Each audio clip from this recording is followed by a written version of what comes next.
अस्सलामुअलैकुम वरहमतुल्लाहि वबरकातुहू। उम्मीद है आप सब खैरियत से होंगे, सेहत और ईमान की बेहतरीन हालतों में होंगे अल्हम्दुलिल्लाह। तो चलें आज की क्लास को हम आगाज़ करते हैं, जिसमें हमने देखा था लास्ट जो हमारी डे 20 था। डे 20 की हमने आधी क्लास कंप्लीट की थी क्योंकि हमारा वीडियो बहुत ज़्यादा लंबा हो रहा था। आज हमारा डे 20 का पार्ट 2 है, जिसमें हम देखेंगे नमाज में खुशू कैसे पैदा करें, इसको हम देखेंगे। यानी आप सब इसको नोट भी करें, बेहतर होगा, क्योंकि इसमें क्या है, ज़ाहिरी असबाब हम देखेंगे। यानी कौन से ऐसे वसाइल इख्तियार किए जाएं जिससे इंसान नमाज में खुशू पैदा कर सकता है। उसमें हमें पहला मिलता है जगह की सफाई। इसका हुक्म भी अल्लाह ने कुरान में दिया है। कहाँ है? सूरतुल हज की आयत नंबर 26 में अल्लाह रब्बुल आलमीन फरमाते हैं, वत्तहिर बैतिया लित्ताइफीन वल्क़ाइमीन वरुक्काइस सुजूद। और मेरे घर को तवाफ़ करने वालों, क़याम करने वालों और रुकू और सजदा करने वालों के लिए पाक रखो। यानी जिस जगह पर आप नमाज़ पढ़ रहे हैं उस जगह को साफ़ सुथरा रखें। यानी हम सबको तो अल्हम्दुलिल्लाह पता है कि नमाज की जगह को साफ़ रखना ज़रूरी है, लेकिन हमें ये नहीं पता था ना कि इसका हुक्म कुरान में भी दिया गया। अल्हम्दुलिल्लाह साफ़ सुथरी जगह पर नमाज़ पढ़ने का हुक्म है ना, अल्लाह रब्बुल आलमीन ने कुरान में दिया है। इतनी बड़ी मेहरबानी है अल्लाह रब्बुल आलमीन की, और हम नहीं जानते कुरान में कितने हमारे पास ऐसे अहकाम हैं जो हम नहीं जानते। हम कुरान को तो बस तिलावत की तरह कर लेते हैं, बस उसको ना हम समझते हैं ना उसको आगे बढ़ने की कोशिश करते हैं।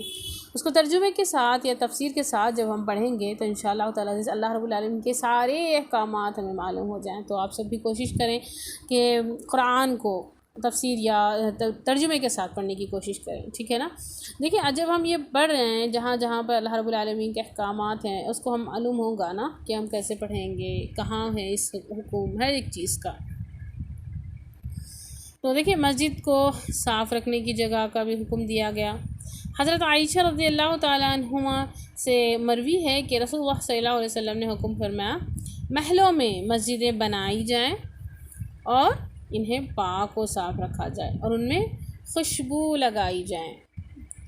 ये जो सारी चीज़ें हैं ये हमारी रोज़मर्रा ज़िंदगी में काम आने वाली चीज़ें हैं, खुशबू लगाने वाली। देखिए ना, हमारा एकदम से जो हमारा मूड होता है ना, जब खुशबू वाली जगह पर हम जाएं तो देखिए आप गौर करें कि हमारा मूड कितना अच्छा साफ़ एकदम खुशगवार हो जाता है ना।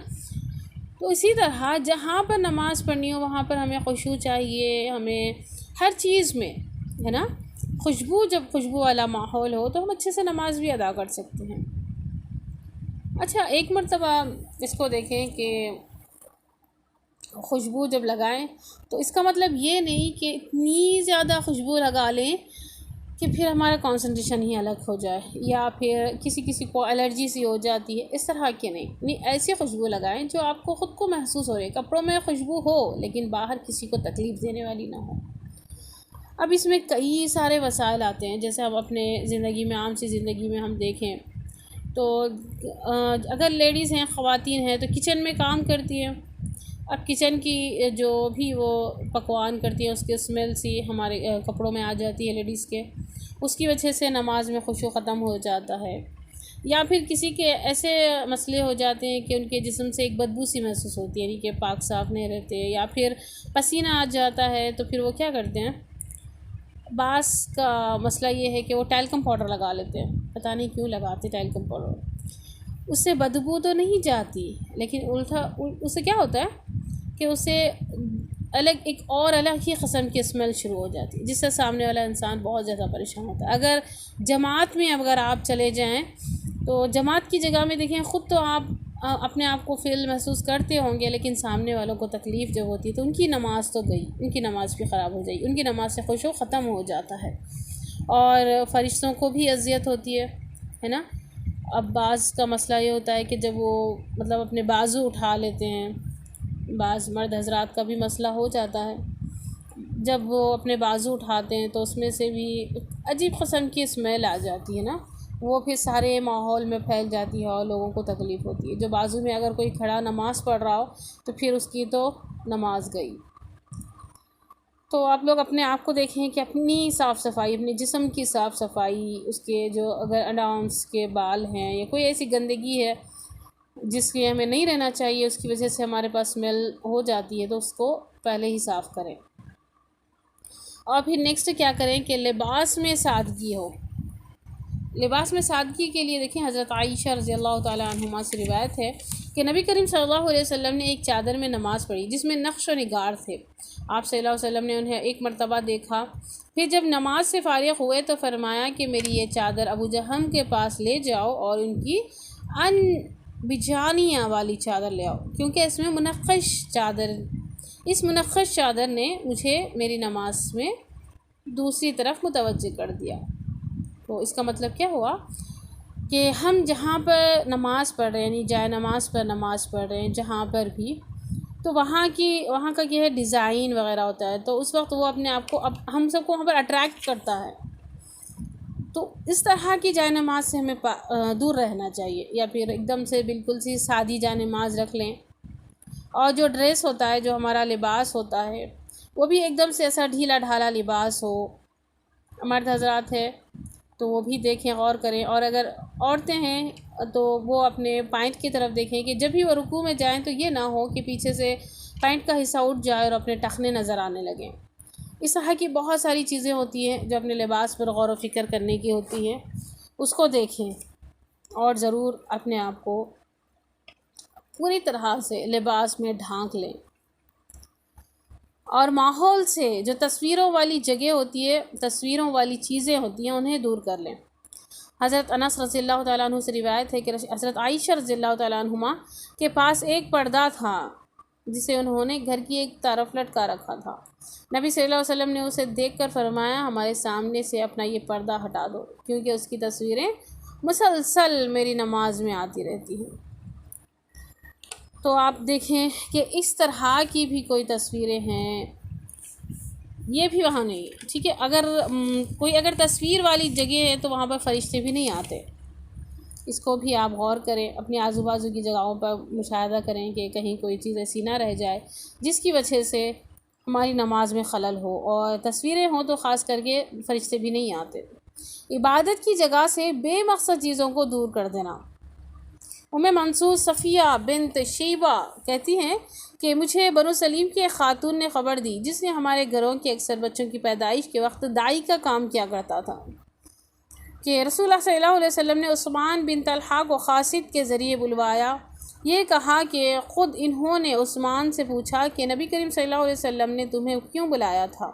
उन्होंने जवाब दिया कि आप सल्लल्लाहु अलैहि वसल्लम ने फरमाया, जब मैं बैतुल्लाह में दाखिल हुआ तो मैंने मेंढे के 2 सींग देखे थे। फिर मैं भूल गया कि तुझे उसको ढाँप देने का हुक्म दूँ, इसलिए अब उन्हें ढाँप दे, क्योंकि बैतुल्लाह में किसी ऐसी चीज़ का होना मुनासिब नहीं जो नमाजी को मशगूल करे। सुफियान फरमाते हैं मेंढे के 2 सींग बैतुल्लाह में ही रहे, जब बैतुल्लाह को आग लगी तो वो फिर जल गए थे। मुस्नद अहमद की रिवायत है। तो यहाँ पर हमें क्या करना चाहिए? एक चीज़, बातें करने वालों के पास नमाज ना पढ़ें, सोने वालों के क़रीब नमाज ना पढ़ें। बाज़ औक़ात खर्राटे लेते हैं, उससे भी नमाज ख़राब हो जाती है। बहुत सारी चीज़ें हैं जो हमें गौर करने की है, तो इस पर गौर करें और अपने आप को पाक रखें हर चीज़ से, यहाँ तक कि अपना ज़हनी तवाज़ुन भी, हमारी नज़रें भी उधर इधर ना भटकें। कोई ऐसी चीज़ हो, सारी चीज़ें, सारा कॉन्सनट्रेट सिर्फ़ अल्लाह रब्बुल आलमीन के पास। आयशा रज़ियल्लाहु ताला अन्हा से रिवायत है कि मैं रसूलुल्लाह सल्लल्लाहु अलैहि वसल्लम के आगे सो जाती और मैं पाँव आप सल्लल्लाहु अलैहि वसल्लम के क़िबले के रुख में होते। जब आप सल्लल्लाहु अलैहि वसल्लम को सजदा करते तो मेरे पाँव को आहिस्ता से दबा देते और मैं अपने पाँव को समेट लेती। फिर आप जब खड़े हो जाते तो मैं उन्हें फैला देती। इसको देखें और यहाँ पर देखें कि उनका, क्योंकि जो घर था वो बिल्कुल सा छोटा था तो इसकी वजह से वो उस तरह कर लिया करते। लेकिन अल्हम्दुलिल्लाह हमारे पास घर बहुत बड़े हैं, कोई मसला नहीं होना चाहिए। तो सोने वाली जगहों से हम थोड़ा सा दूर रहें ताकि हमें सुस्ती ना आए, है ना। एक अलग सी जगह रख लें जहाँ पर हमें नमाज़ पढ़नी हो।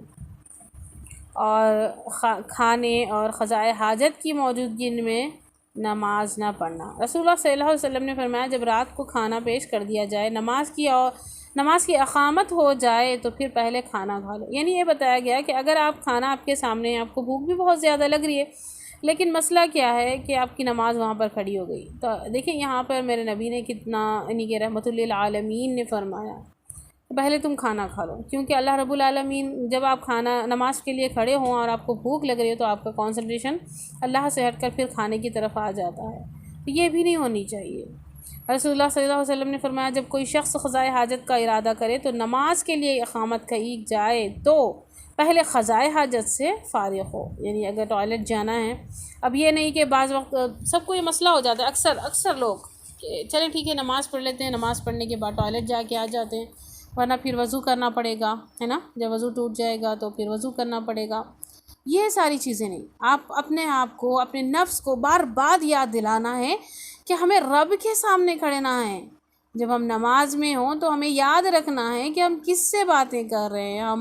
हम अपने सबसे महबूब हस्ती से सरगोशी कर रहे हैं, है ना। हमारी महबूब हस्ती अल्लाह से मुलाकात का, ये सब करने के लिए फिर हमें ये सारी चीज़ें हमारे अंदर नहीं होनी चाहिए। यानी खाने की ज़रूरत है, फिर भी हम चले गए नमाज़ के लिए, हमें टॉयलेट जाना है, फिर भी हमारी सुस्ती इतनी है कि हम वज़ू के डर से, वज़ू के टूटने के डर से हम ऐसे ही नमाज़ पढ़ रहे हैं।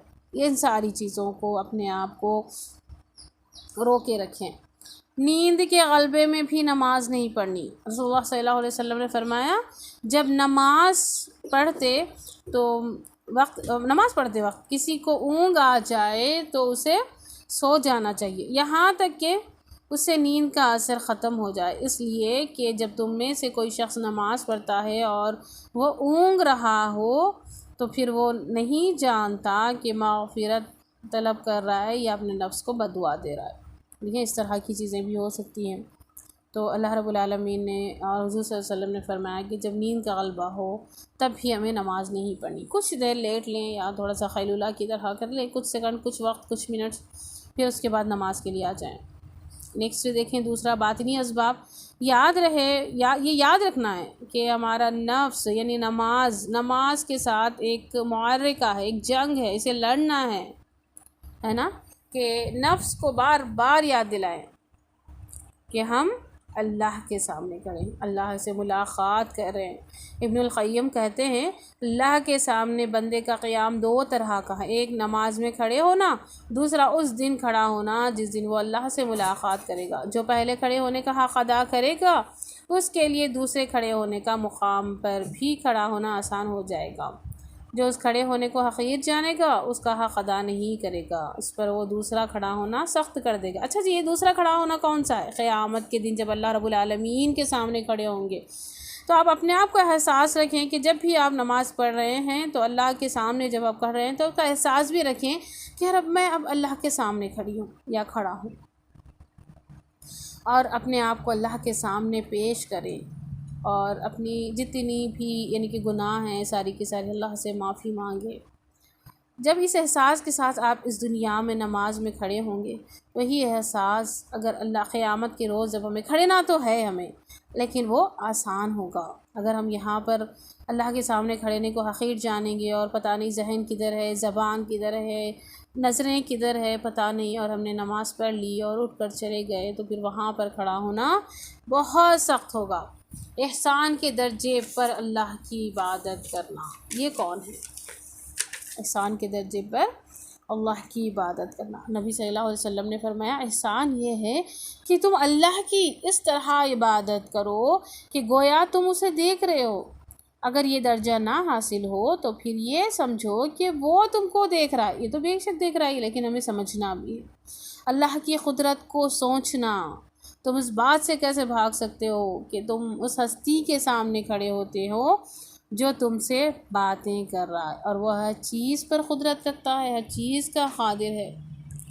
दिल को दुनिया के ख़यालात से खाली करना। नमाज में खुशू उस शख्स को हासिल होता है जिसका दिल नमाज के लिए फ़ारिग़ हो, नमाज में मशगूल होने के बाद बाकी हर चीज़ का ख़याल तर्क कर दे। नमाज को बाकी उमूर पर तरजीह दे, उस वक्त उसे राहत और आँखों की ठंडक नमाज में हासिल होती है। जैसा कि नबी सल्लल्लाहु अलैहि वसल्लम ने फरमाया, मेरी आँखों की ठंडक नमाज में है।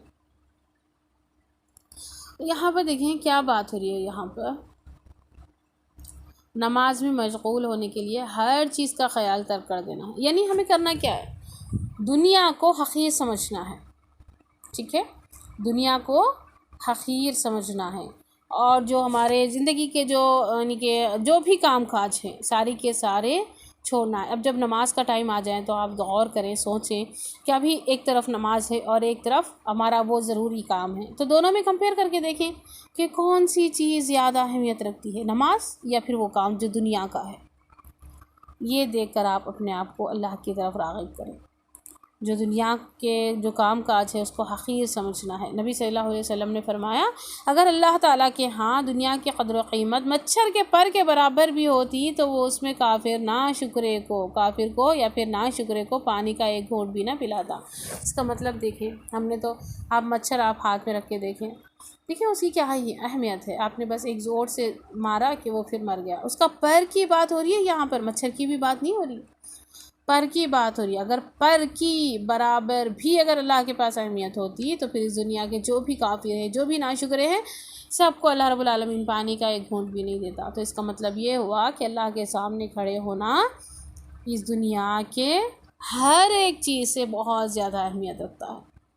अपनी मौत को याद रखना, नबी सल्लल्लाहु अलैहि वसल्लम ने फरमाया, जब तुम नमाज के लिए खड़े हो तो उसे अलविदाई नमाज समझकर नमाज अदा करो। इतनी बड़ी बात है यहाँ पर। यानी हमें क्या सोचना है कि अगली नमाज हमें मिलेगी या नहीं मिलेगी, इसको ज़रूर याद रखें, सोचें ज़रूर। सैयदना अनस रज़ियल्लाहु तआला अन्हु से मरफ़ूअन रिवायत है, रसूलुल्लाह सल्लल्लाहु अलैहि वसल्लम ने फरमाया, अपनी नमाज में मौत को याद करो, क्योंकि जब आदमी नमाज में मौत को याद करता है तो मुमकिन होता है कि वो अपनी नमाज को अच्छे अंदाज में अदा करे। उस आदमी की तरह नमाज पढ़ो जिसे उस मौके के बाद नमाज पढ़ने का गुमान नहीं होता, और हर ऐसे काम से इज्तनाब करो जिससे माज़रत करना पड़े।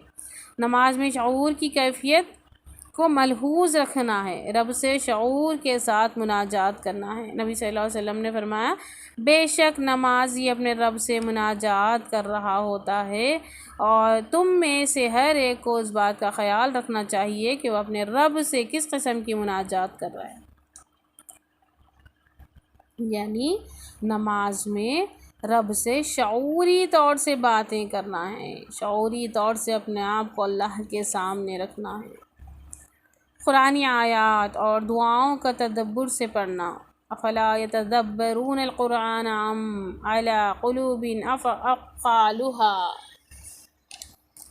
तो क्या वो लोग कुरान में गौर नहीं करते या कुछ दिलों पर उनके ताले हैं। हर आयत पर रुकना है बहुत ही इत्मीनान के साथ। नबी सल्लल्लाहु अलैहि वसल्लम ने फरमाया, अल्लाह ताला 7 आसमानों के ऊपर से फरमाता है, मेरे बंदे ने मेरी हम्द की, क्या तुम नहीं जानते कि जब तुम कहते हो अर्रहमान अर्रहीम तो अल्लाह फरमाता है कि मेरे बंदे ने मेरी सना की। क्या तुम नहीं जानते कि तुम कहते हो मालिक यौमिद्दीन तो अल्लाह फरमाता है मेरे बंदे ने मेरी बुज़ुर्गी बयान की। क्या तुम नहीं जानते कि जब तुम कहते हो इय्याका नअबुदु व इय्याका नस्तईन तो अल्लाह रब्बुल आलमीन फरमाते हैं ये मेरे और मेरे बंदे के दरमियान निस्फ़ है। क्या तुम नहीं जानते कि जब तुम कहते हो इहदिना सिरातल मुस्तक़ीम तो अल्लाह फरमाता है ये मेरे बंदे के लिए और मेरे बंदे के लिए और वो है जो उसने मांगा। यहाँ पर देखें अल्लाह रब्बुल आलमीन यहाँ पर कुरान जब हम सूरतुल फातिहा पढ़ रहे हैं तो ये सारी चीज़ें अपने जहन में रखें। और अल्लाह रब्बुल आलमीन का हम जब अर्रहमान रहीम पढ़ते हैं तो अल्लाह रब्बुल आलमीन मेरा बंदा कह के पुकारते हैं तो हम अल्लाह के हो गए ना। तो हम इस बात का ख़याल रखते हुए इंशाअल्लाह ताला अज़ीज़ नमाज़ों को पढ़ें। उसके बाद देखें और कुछ और भी है, इसके अंदर स्लाइड्स हैं, सारी चीज़ें इंशाअल्लाह आपसे शेयर करेंगे बस थोड़ा थोड़ा सा करके ताकि वीडियो ज़्यादा लंबी ना हो, ठीक है। तो इंशाल्लाह नेक्स्ट वीडियो में हम देखें, यहाँ पर आपको बता देंगे कुरान को ठहर ठहर कर पढ़ना और ये सारी चीज़ें इंशाल्लाह हम देखेंगे। ठीक है, सजदे में निगाहें कहाँ रखनी है, सारी चीज़ें इंशाल्लाह नेक्स्ट वीडियो में देखेंगे। अभी के लिए बस इतना ही। सुब्हानकल्लाहुम्मा व बिहम्दिका नशहदु अन ला इलाहा इल्ला अंता नस्तगफिरुका व नतूबु इलैक। अस्सलामु अलैकुम व रहमतुल्लाहि व बरकातुहू।